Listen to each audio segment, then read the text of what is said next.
let's start. So this is a tutorial on how to create from a Raspberry Pi, a Raspberry Pi or a Raspberry Pi Zero, like in this case, the one that I'm going to use for this exercise, to create something that is going to be able to connect with the Wi-Fi, but then you can switch between a Wi-Fi and an access point at any time as you like.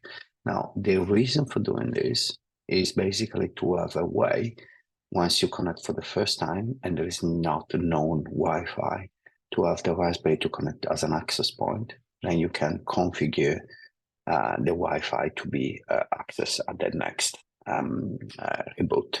So I'm going to show you how that is going to look like. All right. So I was watching BBC, but as you can see here, this is the web server that is running now in the Raspberry Pi. So this is just an example. Here you can see the different network that I can connect to. I would write the password here, and then I'm gonna submit it to restart the machine with the new connection. So in the way that these things works is that you connect. There's this Django application running. You basically launch to this submit button that we have seen before, a Wi-Fi config file. There's a Python script.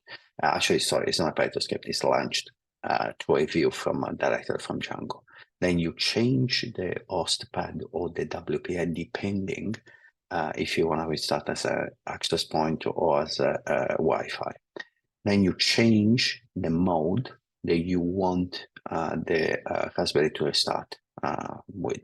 So if you want to connect this one to Wi-Fi or access point, you have to write this file, and this is what everything does. And then it's going to restart the machine.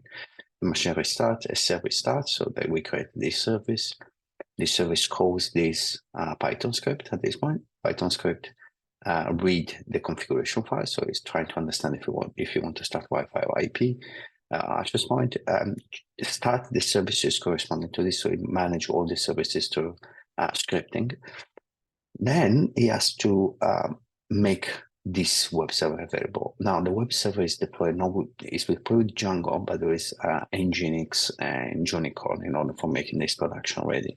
So in order for that to start and not to use and just use the port 80. Now, but what happens is when you do one of these to restart the services, the machines need to assign the IP. The IP is required by the Nginx files in order to know how to connect to the Django application running. So before doing the modification of the config file for the Nginx, we have to wait for the IP to be assigned. Once the IP has been assigned, we know which one it is, and so we can write that IP in this file. At this point, we restart the machine and the service will become available. So this is basically what we are going to run through. So how to do all of this, so to configure the first time and how to run all of that.